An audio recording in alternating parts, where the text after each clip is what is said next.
नमस्ते दोस्तों, मैं Urmila Salunke Vivekananda Academy of Human Excellence में आप सभी का स्वागत करती हूँ। स्टूडेंट्स, आज हम देखने वाले हैं 7वीं कक्षा से कविता नंबर 11 जिसका नाम है रहीम के दोहे। कविता का नाम क्या है? रहीम के दोहे और इसके कवि हैं कवि रहीम जी। इन दोहों में रहीम जी ने जीवन की निम्न वास्तविकताओं को दर्शाया है। एक सच्चा मित्र वही होता है जो हमारे कठिन समय में काम आता है। मछली जल से बिछुड़कर अपने प्राण त्याग देती है, अर्थात वह जल से बहुत प्रेम करती है। वैसे ही हमें ईश्वर से अनन्य प्रेम करना चाहिए। हमारा स्वभाव परोपकारी होना चाहिए। बीते समय की बातें करने से कोई लाभ नहीं होता है। हमें धरती की तरह सहनशील होना चाहिए। अब हम देखेंगे पंक्तियों का अर्थ। कहीं रहीम संपत्ति सगे बनत बहुत बहुरीत विपत्ति कसौटी जे कसे तेई साचे मीत।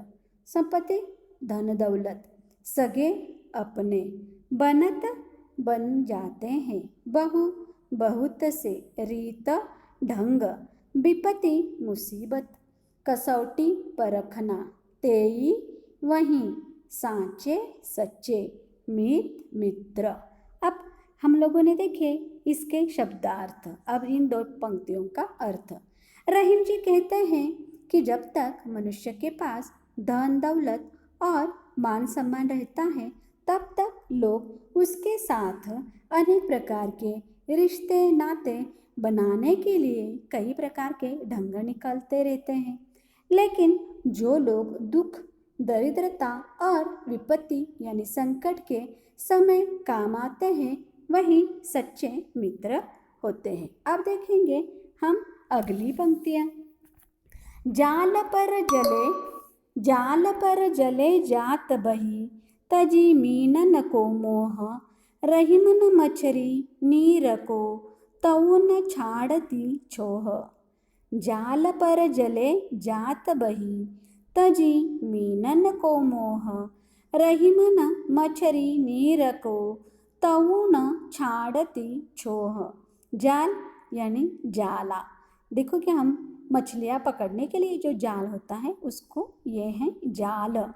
जल पानी, बही बहना, तजी त्यागना, मीनन मछली, मोह प्रेम, मछरी मछली, नीर जल, छाड़ती छोड़ना, छोह मतलब प्रेम।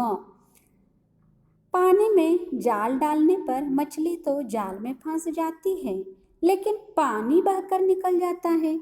रहीम जी कहते हैं कि मछली तो जल से प्रेम करती है, उसका विछोह मतलब बिछड़ने के बाद विछोह होते ही तड़प कर प्राण त्याग देती है, लेकिन जल उससे प्रेम नहीं करता, इसलिए मछली को जाल में छोड़कर वह बह जाता है।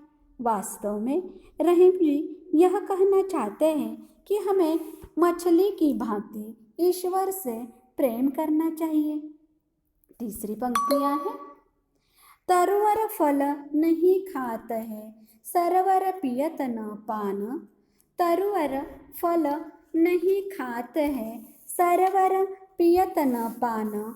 कहीं रहीम पर काज हित संपत्ति सचहि सुजान।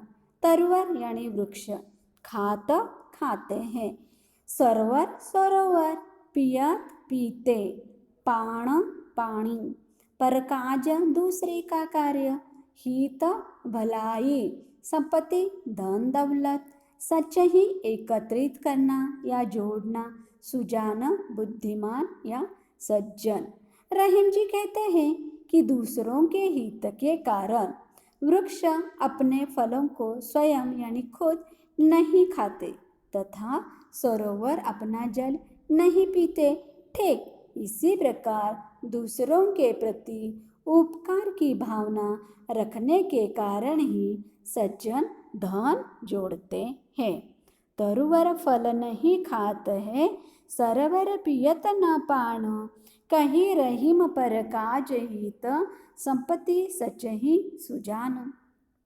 अगली पंक्तियां हैं। थोते बादर क्वार के, जो रहीम गहरात, धनी पुरुष निर्धन भये, करे पाछिली बात। थोथे यानी खोखले, बादर बादल, क्वार आश्विन का महीना, गहरात गहराना, उमड़ कर आना, निर्धन गरीब, पाछिली पिछली। रहीम जी कहते हैं कि आश्विन के महीने में बादल गहराते अर्थात उमड़ कर आते हैं तो है, लेकिन खोखले होते हैं, इसलिए बरसते नहीं।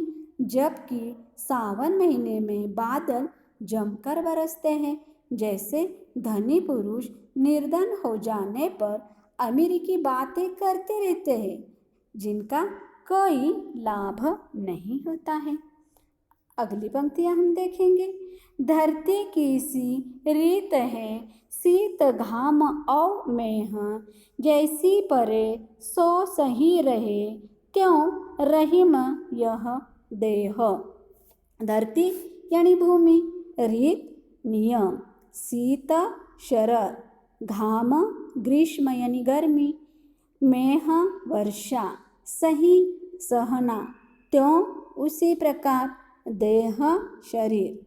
रहीम जी कहते हैं कि धरती का नियम है कि वह सभी मुख्य ऋतुओं शरद ग्रीष्म व वर्षा सभी को बराबर रूप से सहती है। वैसे ही मनुष्य देह को भी जीवन में प्राप्त सुखों और दुखों को समान रूप से सहना चाहिए। और इसी प्रकार हमने यह रहीम जी के जो दोहे हैं उनकी पंक्तियों का अर्थ देखा है।